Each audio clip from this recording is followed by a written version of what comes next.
Assalamualaikum warahmatullahi wabarakatuh. Nama saya Muhammad Yusuf Aditya. Saya akan menjelaskan tentang program yang sudah saya rancang, yaitu game Monopoly. Monopoly bukan suatu hal yang asing lagi. Game papan yang setiap playernya mempunyai aset atau properti seperti uang, rumah, komplek yang dibeli. Nah, di sini saya juga tidak sendirian. Saya ditemani oleh rekan saya, Yusuf Dwi, yang akan menjelaskan tentang kelas yang ada di dalam proyek ini. Unit Apriliadi akan menjelaskan kelas-kelas yang ada pada proyek Monopoly. Ada kelas aset, di dalamnya ada public komplek, juga public perusahaan. Ada juga objek uang. Kelas aset merupakan turunan dari kelas uang.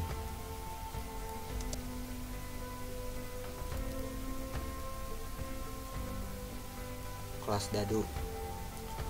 Di kelas dadu ini ada 3 variabel: hasil, dadu 1, dadu 2. Di dalam kelas dadu ini ada fungsi, yaitu fungsi kocok, yang berguna untuk mengkocok dadu untuk pemain bergerak di petak. Lalu ada enkapsulasinya, dadu 1 juga dadu 2.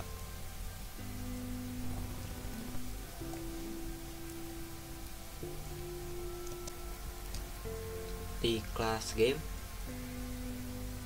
ada fungsi yang namanya tempat, dimana isi dari fungsi tersebut adalah informasi mengenai petak-petak yang ada pada papan monopoli. Selain fungsi petak, ada juga fungsi untuk memulai permainan, juga aturan-aturannya yang diberi nama fungsi run.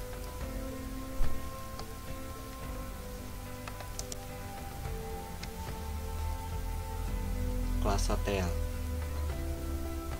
isinya ada variabel harga beli, juga harga sewa, lalu di enkapsulasi.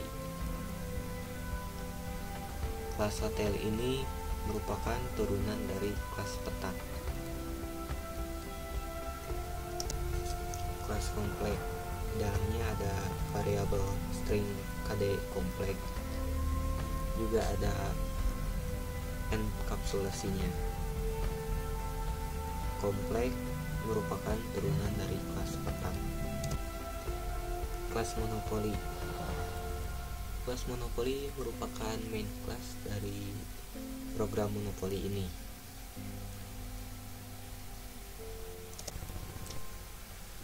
Kelas papan. Kelas papan berisi array list yang menyimpan daftar petak.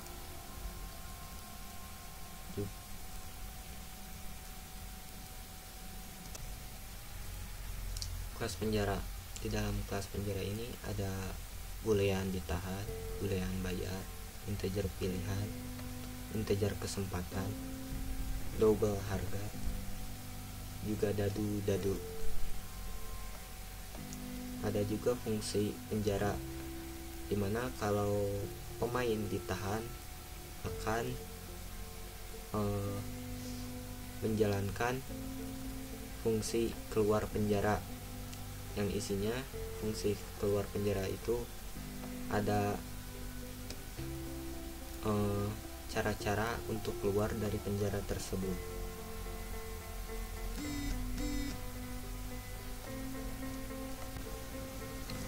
Kelas petak. Di dalam kelas petak ada variabel boolean dimiliki, double harga tanah, string nama petak, integer posisi. Juga ada objek owner, yang merupakan objek player. Lalu ada fungsi buy, yang parameternya berisi player-player yang merupakan fungsi untuk kepemilikan dari petak. Lalu ada getter dari nama petak, harga tanah, posisi. Juga ada getter harga rumah, harga hotel.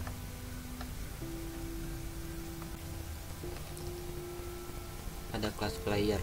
Di dalamnya ada variabel posisi awal, posisi akhir, warna, maju, ditahan, putaran. Juga ada array list dari petak. Ada juga objek aset, dadu, papan. Di dalam kelas player ini ada fungsi kocok, get maju, set warna, get warna, set posisi akhir, get posisi akhir, get posisi awal, bergerak. Juga ada fungsi option, ada juga fungsi buy, fungsi lihat aset, kurangi uang.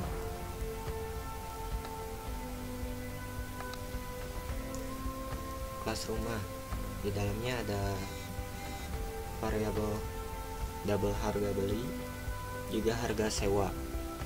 Di harga sewa ini ada 4 karena maksimal dari harga sewa rumah ada 4 rumah. Juga ada enkapsulasi dari setiap variabel.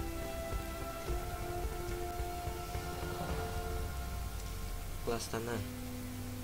Di kelas tanah ada variabel double harga sewa, juga ada fungsi yang memberikan harga sewa ke setiap petak.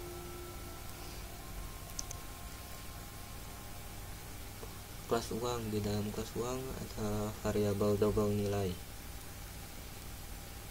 Terus ada set uang, ada get uang, tambah uang, juga kurangi uang.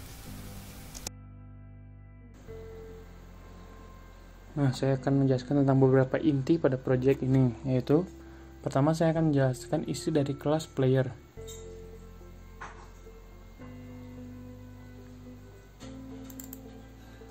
Nah, di player ini dia akan menyimpan setiap jalannya pemain, letak pemain, aset para pemain, dan komen yang dijalankan setiap pemain.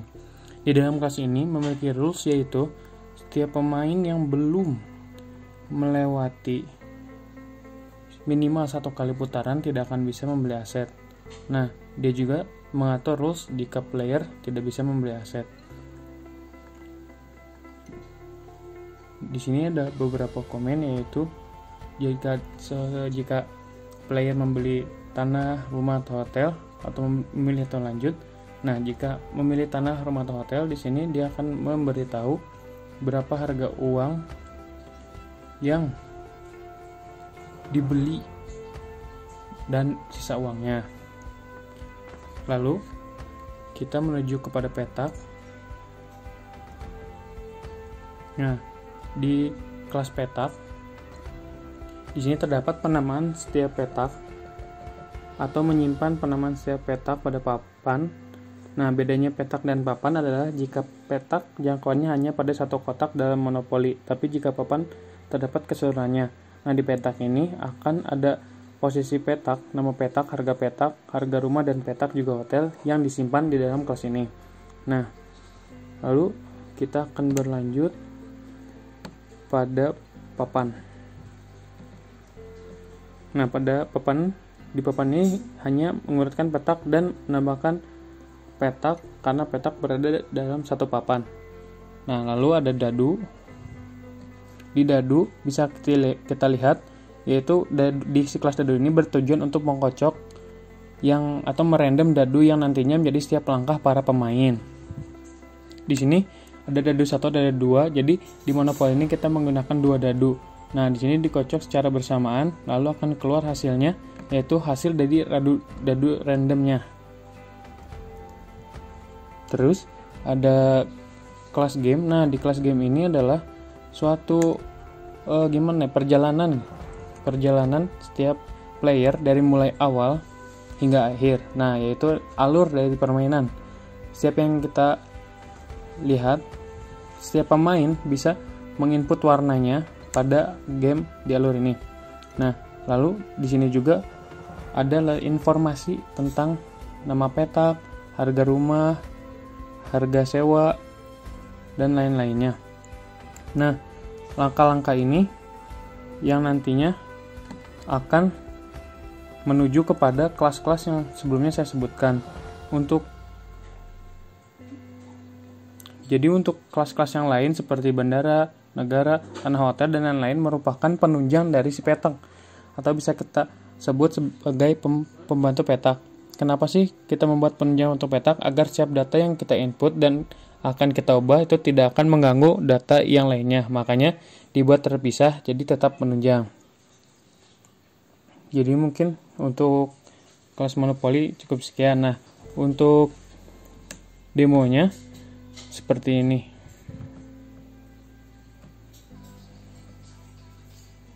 Nah, di sini pemain pertama akan memilih warna. Saya akan mengetik warna hijau.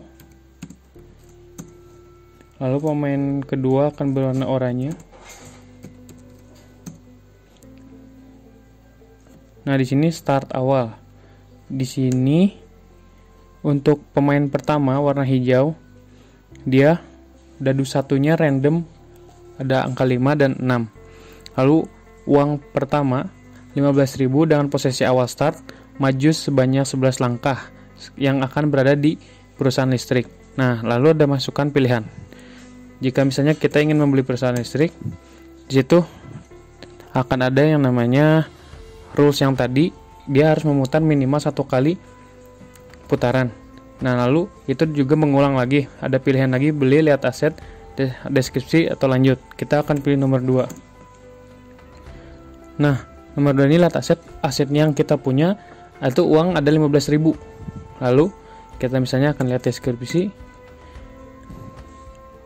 Di deskripsi ini dia itu merupakan suatu nama petaknya perusahaan listrik dan harganya 15.000. Nah, karena dia tidak bisa membeli rumah dan membeli hotel, maka harganya 0. Lalu misalnya kita lanjut, maka akan ada di player kedua, yaitu dengan player yang berwarna oranye dan nomor 1 dan yang dadu keduanya 5, ya itu jadinya 6 langkah. Sama seperti pemain sebelumnya. Nah, ini akan terus berlanjut hingga nanti akan ada salah satu dari pemain ini yang akan bangkrut. Nah, setiap mereka melewati start, mereka akan mendapatkan uang 20.000, seperti itu. Jadi, mungkin cukup sekian penjelasan dari saya tentang project monopoli ini. Mohon maaf bila banyak kesalahan. Mungkin cukup sekian. Billahi taufiq wal hidayah. Wassalamualaikum warahmatullahi wabarakatuh.